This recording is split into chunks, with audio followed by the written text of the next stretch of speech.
morning, good afternoon, good evening, good whatever it is, wherever you are. My name is Katie O.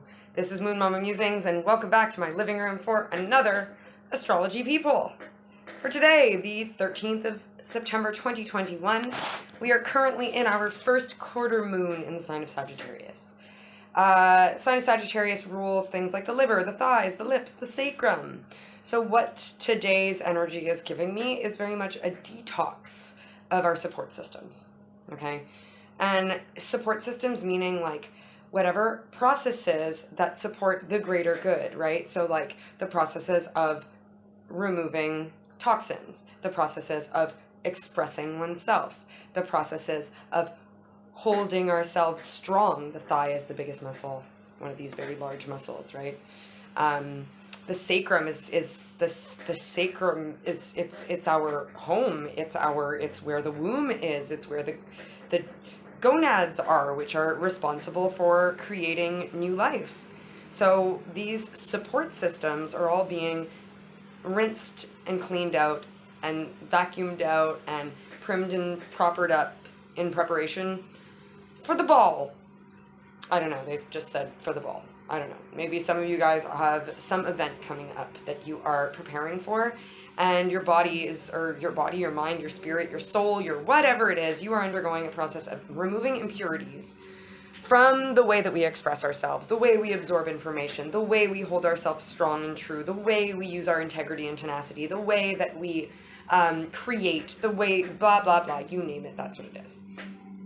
How does this affect our stability and our structure is the question when the moon is in Sagittarius, right? How do we keep our eyes on the prize? How do I aim true to the things that are meant for me? So, going on to the astrology of things, we have today in this first quarter moon, and a first quarter moon is often about that, it's the halfway point between the lowest point of energy where the new moon is and the highest point of energy where the full moon is. So there is a growth right now of intuition. There is a growth of all of these wonderful things. We are building up. The sun energy is going down and the moon energy is rising. So we are having a decrease of ego energies. I'm sorry guys, we'll just have to wait for this truck to go by.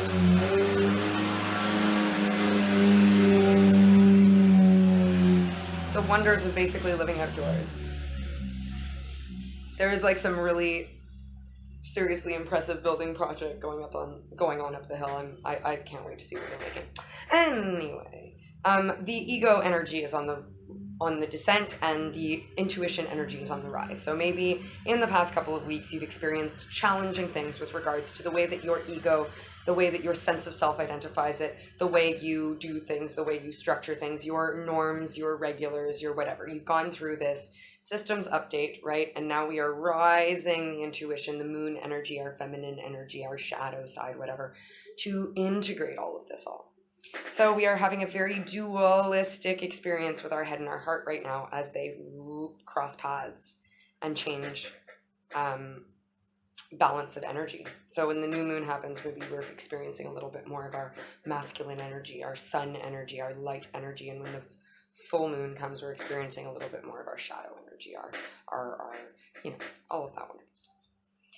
Or maybe it's vice versa for you. Whatever fits with you. You're having this exchange of power. It's like a power exchange between your head and your heart, your dark and light, your feminine and masculine.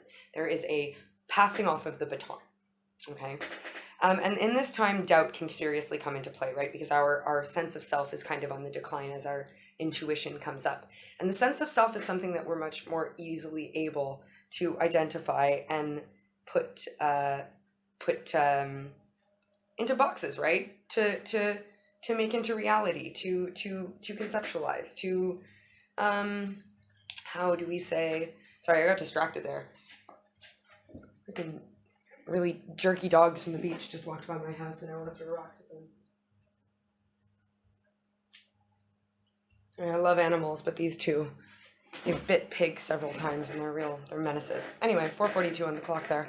Completely distracted me. So maybe you're undergoing some distractions as there's this change of energy, this change of baton. But either way, that self-assuredness is a little bit more real world, a little bit more maybe let's say the normalized way of viewing things, like the stuff that's a little bit easier to swallow. And the moon energy, of course, is a little bit more ethereal, a little less concrete. Yeah. So it comes along with a little bit of a doubt rising when we have this shift of energy, because we might not really, like if or vice versa, right? Maybe you have been experiencing the doubt and now you're going on the rise. It depends on wherever you're sitting. But either way, there is this momentum that gets built as the stakes get higher. Yeah. As the moon energy is rising, things become more like in the new moon. We don't see the moon, right? Because it's often in conjunction with the sun, and that's usually off on the other side of the planet when it's nighttime for us, right? But the full moon it's full visible, right?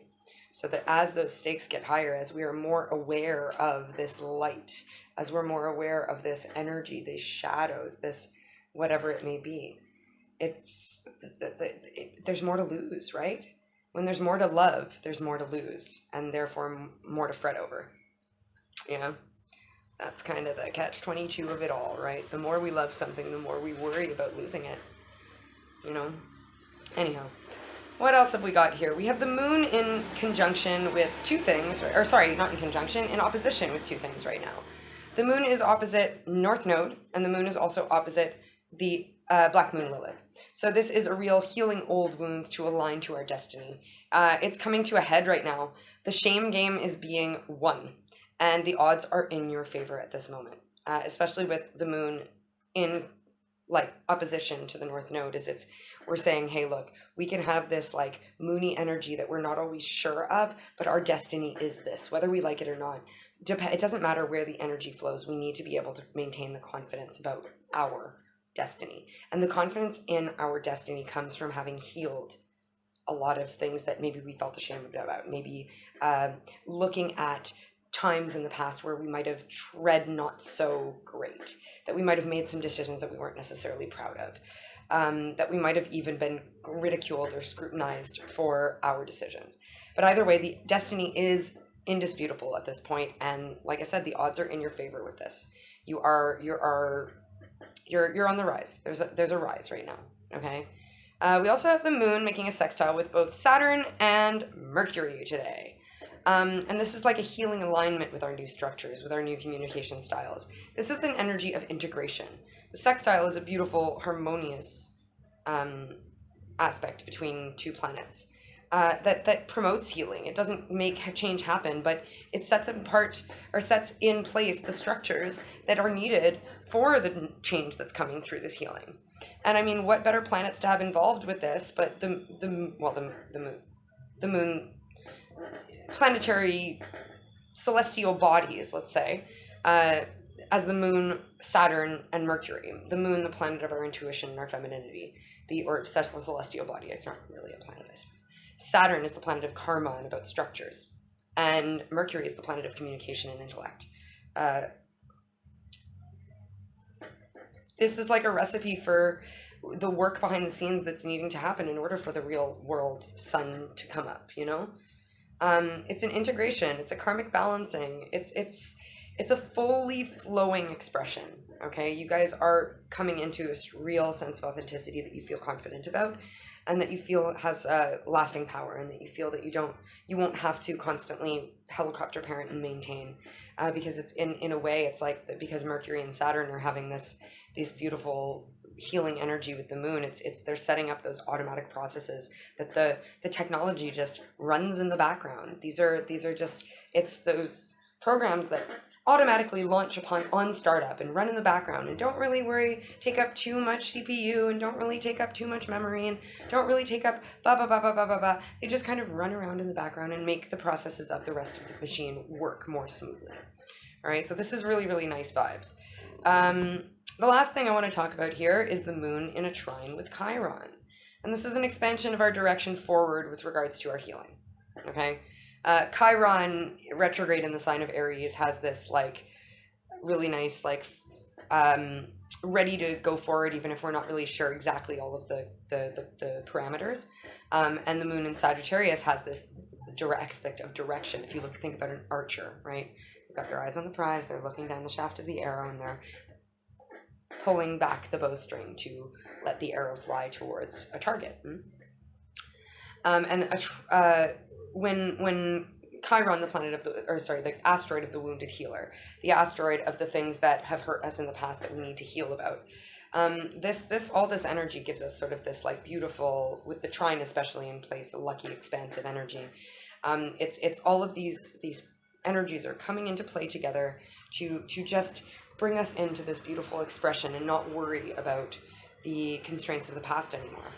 I mean, Chiron, in order to, like, the implication of having wounds that need to be healed it implies a heavy past. It implies experiences in your recent or distant past that had an effect on you in some way.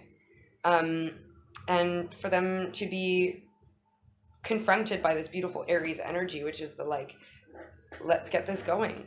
Let's do this. Gung-ho, sense of self, like, I am who I am, kind of moving forward. It's really beautiful. Anyway, so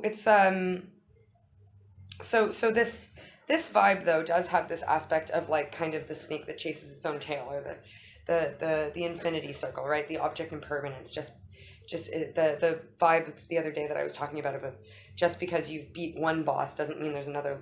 I mean, it doesn't make it like we're not won forever. We're not done forever. There's always another lesson that presents itself after this lesson is learned. And this is kind of the energy of every time you heal something, it leads you further down the rabbit hole to something else you need to heal. And you know what? Maybe before that would have been daunting, but right now you're okay with that. Like Chiron it's literally its sign is like a little okay. Yeah, you're doing okay. You're doing a-okay, my friends. You're like, yeah, okay. In scuba diving, this is the sign you give to somebody to say, yes, I'm fine, I'm good, everything's great, okay, right? Because if you go like this, they're like, oh, you want to go up to the surface? That's not cool. I mean, yeah, sure, we want to ascend, but when the whole point is to dive deep and experience the depths of the water, to go down however many meters to experience the world down there, going up is, I mean, you have to do your due diligence and you have to spend your due time down at a certain depth, right? You can't just go down and go like, yep, okay, I was here, bye, and go right back up. So maybe that's some of you guys have been dipping in your toes into your shadow work, but maybe you've never been spending enough time down in the depths to actually make any difference. It's almost like I'm seeing the difference between free diving and scuba diving, right? Free diving is, yes, you might have the freedom of motion by not having equipment. Yes, you're challenging your body to stay down in an environment that it's not meant to for the longest that your mind can overcome your instinct to stay. It's a beautiful thing. However, you do still have a limited amount of time that you can spend at that thing. Like if you do not go back up for air, you will die. You're a human being and you need a breath. You need oxygen to make your brain work. Yeah. So in scuba, yeah, you might be weighed down with a little bit more equipment. It might be a little bit more cumbersome or awkward. But it's almost like the more preparation you have, the longer you can sort of spend there and do your due diligence to come back up to the surface in a respectful time. If any of you guys do any diving, you're going to understand what I mean by that analogy. But yeah, it's like the difference between tech diving and free diving with this. Is like with the free diving, yeah, okay, you can dive down to 40 meters, but I mean, you're not really going to be spending much time down at that depth, and you're actually going to be spending more time going up or down. Yeah. And tech diving is almost the same thing. It's like, yes, you can go down to 100 meters, but the majority of your experience under the water is the descent and the rise. Whereas when you're in scuba mode, it's that balance. It's you go down and you're spending most of your time in the dive actually at the depth, where you can actually you can actually become one with your surroundings in terms of a more aware sense, not just an instinctual sense, yeah? Anyway. It's like this free diving is you're down at the depth in that instinctive way. Yeah, you don't have enough time to really let your brain get involved with what's happening because you have to go on your instincts. You have to be very much in your Zen area, yeah? And in tech diving, you have to be in that Zen, but in a different way because you have to be making calculations and knowing where you are and knowing your math and da. It's like almost the overthinking side of things. It's the over-analytical side of things. whereas scuba is the right in the middle. Okay, it's you have to make some calculations sometimes, but you also have the freedom to be able to submerge yourself and to be able to be present when you are at the depth that you wish to go to. Interesting. All right, I'm going to pull a card of the day from the Starseed Oracle, and then I'm going to get you a little advice from my personally made bag of tricks. We have your life as a canvas, artist, manifestation, creative accountability. Okay, this is really lovely because the first quarter moon, or sorry, the first quarter moon energy is often about like we've planted the seeds in the new moon, and now they are actually growing and blooming in that first quarter moon. Yeah, before we realize what needs to wilt and fall away at the full moon. It's already gone on its over its peak, where yes, the flower is blooming still, or the flower is no longer blooming. It is at its most open form, and as beautiful as it is, it's going to be closing and wilting now. It's on that descent. Yeah, that's the full moon onwards. But right now we're leading up to that full moon where we're still in bloom. And in fact, between the new moon and this first quarter moon, it's like those plants were growing and creating the structure in order for that bud to bloom. And now the bud is blooming over the next 2 weeks, or not even the next week before the full moon, because the full moon's on the 20th, or the night between the 20th and the 21st. So yeah, we've got literally a week where this flower blooms. Yeah. All right, your life as a canvas, artist, manifestation, creative accountability. You are now being called to take accountability on all sides of your manifestations. Look at what you're looking to manifest and see how it can affect other people. Some of you guys, there was a message yesterday in live where some of you guys were, whatever you were wishing for, basically you would have to pull the rug out from under someone in order to have what you wish for. So you can't do that. You can't pull the rug out. If the rug needs to be pulled, the universe will pull it, but you cannot be the one to meddle with that. You know, like if somebody else is happy right now and they're doing something that is aligned with what they're doing and they need to be in that space, or even if they're not happy right now and they are miserable and they need to be aligned in that space, whatever place they are in right now, you just have to let them do that and realize that if you manifest them out of that vibe, you are taking some sort of experience away from them, and they need to experience that. All right. But you are manifesting something beautiful, and they're saying that you will have it, except it can't come to fruition right now because, like I said, it's like you'd be stepping on somebody else's karmic toes. They need to learn some sort of karmic lesson. They need to be doing some sort of soul retrieval right now. And by you intervening, it's like you're enabling them to not do that work, which basically keeps them from aligning with you. All right. We have lose. We have believe in yourself. We have temptation, and we have communication is coming. Okay, exactly what I was saying before with that is that we've got this, we have this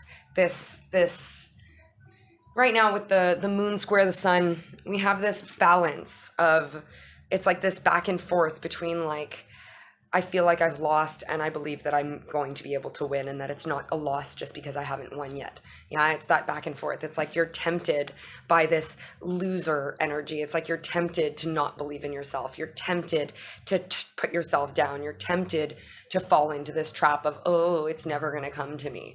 You're really being tempted to it. But this is a lesson in your true self-worth. You've been doing a lot of work in filling your cup and not doubting yourself and being this beautiful, expressed in the most authentic way possible version of yourself, but you're being challenged right now. The communication that you're seeking, or this interaction that you're seeking, is coming to you, but right now you need to pass a test in self-worth. Okay, the universe wants to know how well you believe in yourself. The universe wants to know how strong you are in your convictions. The universe wants you to tell it that, you know what, you can beat me, you can blow me, you can move me around, you can shake the world underneath me, you can bring fire, floods, and locusts, and I still believe that what's true to me is true for me. So yes, it's not easy, my darlings, but it's all for our healing. All right, got a little reggae in the background. I love it when my neighbors play loud music. It's fantastic. Anyway, I will be back tomorrow here on YouTube yet again for another daily astrology people. But I will also be over on Instagram Live tomorrow for the moon transit through Capricorn. That'll be the 14th of September, 2021. But until then, I'm so sorry for anything you're going through, or if I've made you feel a certain way. Thank you very much for lending your energy to this circuit that I hold so dear, and for being a beautiful being. Thank you to, excuse me, sorry, I got the hiccups. Thank you equally to your guides, my guides, the Ascended Masters, the angels, the ancestors, the butterflies and unicorns and dragons and whatever energies have come into play in order to get these nice, clearly, easily decipherable messages for our highest good today or in the near future, in the distant future, whenever it is that you find these messages. And I accept this, and I hope you do too, but if not, it's all good. There'll be another time. All right. Catch you later. Bye.